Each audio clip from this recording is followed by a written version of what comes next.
What's going on, y'all? It's your boy Street, and today we got the Shinto vlogs for y'all. This is the first in a series. Usually I'd be doing a vlog like with the camera, me in front of a camera or something, but honestly, I don't want to start paying this YouTube bill just yet. I'd rather just keep using the free thing for now, but eventually I know for a fact that I will have to start paying that shit, but I'll worry about that later. Right now, anyway, I have some images I wanted to show you guys anyway. And this is going to be about the religion I converted to a couple years back. And why I converted to it. I became Christian when I was younger, and I was baptized a Christian too, but we'll get more into that later. But I'm going to start with what Shinto is. Shinto is an ancient Japanese religion, for those who don't know. It's about kamis, and kamis are like gods and goddesses in this religion. So remember the word kami. Kami is like a god or a goddess throughout the duration of this video. Anyway, this started pretty much when I was around 11 years old. I was a dude more so of a kid. I was a kid who liked to read a lot of manga. You know what I'm saying? I had a huge collection of manga, at that age. And I used to like Rurouni Kenshin, Yu-Gi-Oh!, Yu Yu Hakusho. Oh my God, the collection, it's just unbelievable. I still have some of them I have most of them to this day. I've lost a number of them, but I'll probably repurchase some of those later on down the line. Anyway, yeah, but that's besides the point. Yeah, so when I was 11, huge anime, manga fan. I loved all animes and mangas and all that shit. And sometimes I would draw my own little comics. They were like just silly little comics that only a young kid would think of, but still it had heart, man. I definitely had heart, and I still saved some of those comics, even though I lost the majority of them. I saved a few of them. They're still in my room to this day. But anyway, back to the discussion at hand. This goes back to when I was 11. When I was 11, I was sleeping over in my grandmother's apartment because, we all lived in one building. My mom, she lived on the top floor, and my grandmother, she lived on the bottom floor back at this time period. We lived in Worcester. And this time period, it was okay in some ways and hard in other ways. But I'm not going to get into that today. But I'm just going to get into the dream. So one night I was sleeping over in my grandmother's apartment, and I'm sleeping there, and I start to have this dream. And I'm dreaming I'm like in this arcade or whatever.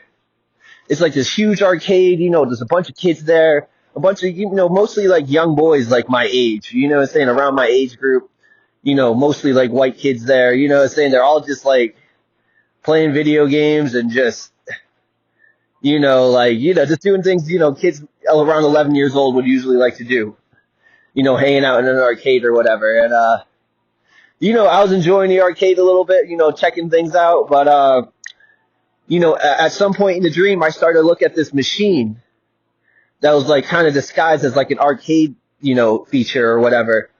And this machine, it was huge. And like not every kid in the arcade could see it. Only me and a few kids could see it. Cause I remember the kid who, I don't know how to explain it. It was almost looked like a ship or something, like a small ship inside of the arcade or whatever. And some kid, he came out of it before I wanted to go in and check it out. Some kid came out and he told me, "What the hell is it? I don't know what this is." He's like, "I don't understand it."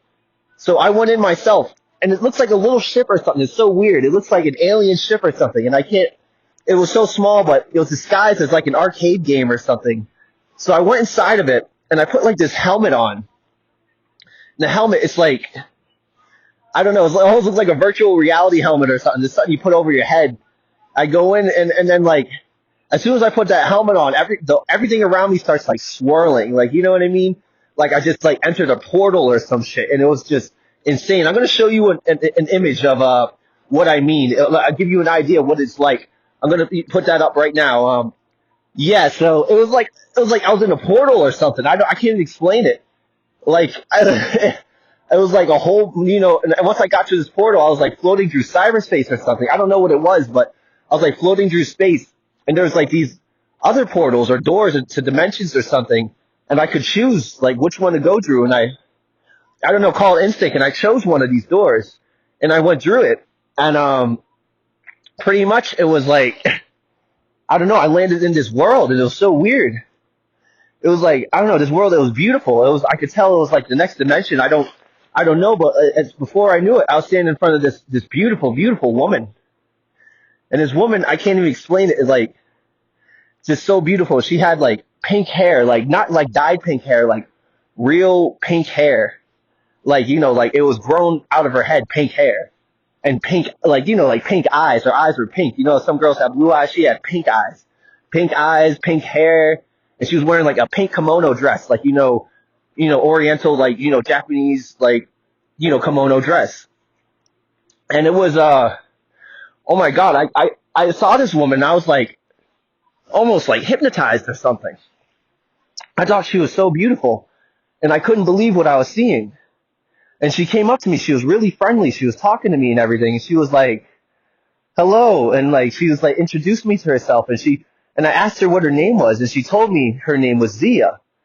But, that was just a cover up because her real name was actually Amaterasu, who is the Japanese sun goddess. You know what I'm saying? Because I think she didn't want to tell me what her actual name was at the time, because I was so young at the time, I probably wouldn't have remembered that name, because some of those Japanese names are pretty hard to remember. And not only because of that, because I think she probably thought I was too young to really understand what was going on at the time. So she introduced me as herself as Zia. And this woman, like I said, very beautiful woman, pink hair and everything. She's a kami, a goddess, the goddess of sun. And I'm talking to her, and I hug her and everything. And when I'm hugging her, I feel this pure energy just entering my body. And I feel this happiness. And what I'm saying? She has this soft voice. So, she takes me to this place. She says, I want to take you snowboarding. And I'm walking up the mountain with her. And I don't feel strong enough to like go all the way up the mountain because it's like a big mountain. So she takes me, she carries me on her shoulders up like halfway up there, because she's so strong, and like, imagine how strong a kami is. So she took me all the way up there, and like, we got to the top, and she like had her snowboard with her, and she rode down with me on her shoulders because she's like that strong, dude. And I couldn't believe it. And it was just like unbelievable. And then once we were done going down the mountain, saying how, once we got going down the mountain, it was just like, I got to go back to her village. It's like a small, like those old Japanese villages. But, I got to meet her brother, and, and some of her people there, other commies. Her brother, the storm god or whatever. I can't think of his name right now, but, he's kind of an ass. I'm not going to say that much because he's a commie, but he's a little meaner than, than Amaterasu or Zia. In that case, she wanted to call herself Zia. He's a little bit meaner, so he was a little less accepting of humans. I'm a human and everything, and so I'm there and I'm meeting all these people, but something happens. There's like some sort of like invasion or something. Like somebody was peering into our world. I can't explain it. I don't want to go too into detail because it's just too crazy. Like a lot of this shit can be explained in my comic, Kane Ultimate. I'm making this comic right now. I have a volume. It's posted on volume 1. It's posted on my DeviantArt, Kane Ghosty. Same as my Snapchat. But I want to find a better place to upload this comic than DeviantArt, because I already have number 2 done. I got to edit it. Volume 2 done. I got to edit it a little bit, and it just goes into detail about that dream. And I just added more to the dream. It's so cool. I mean, I added something after the dream too, just to make it into like a comic series. But the dream part was 100% real, I swear. But, and for the rest of the Kane Ultimate comic, I just kind of like, drew an idea to make it cool. But the dream part, when I was 11, it was real. I got to meet Amaterasu, man. She's got pink hair, pink kimono. I'm going to post a picture right here so y'all can see what I mean. This is probably what I'm going to say this is what she looks like most. Because there's a lot of like statues and shit of her, but like This is what she really looks like. This is probably the most accurate description of her. Except it's hard to get all her beautiful features into this, into a statue, because she's just from another dimension. She's just unbelievable. She's beautiful. She's about as old as the sun, and she's still as beautiful and young as ever. And yeah, so this is my introduction to the Shinto shit. I don't want to make this too long. This is already a really long video, but this is episode 1. Shinto, you know what I'm saying? I was spirited away at 11 years old. Luckily, I came back, and I think when I die, I'm gonna come back as 11 years. Well, no, my spirit is still 11 years old, and I'm gonna rise, and I don't know how to explain it, but when I die, it's gonna be like Dragon Ball GT. My spirit is gonna be like 11 again, and I'm gonna be up in Takamagahara. I know it sounds all crazy, but I'll explain more maybe in episode 2. So I'm signing off to y'all. I'm a Shinto. I was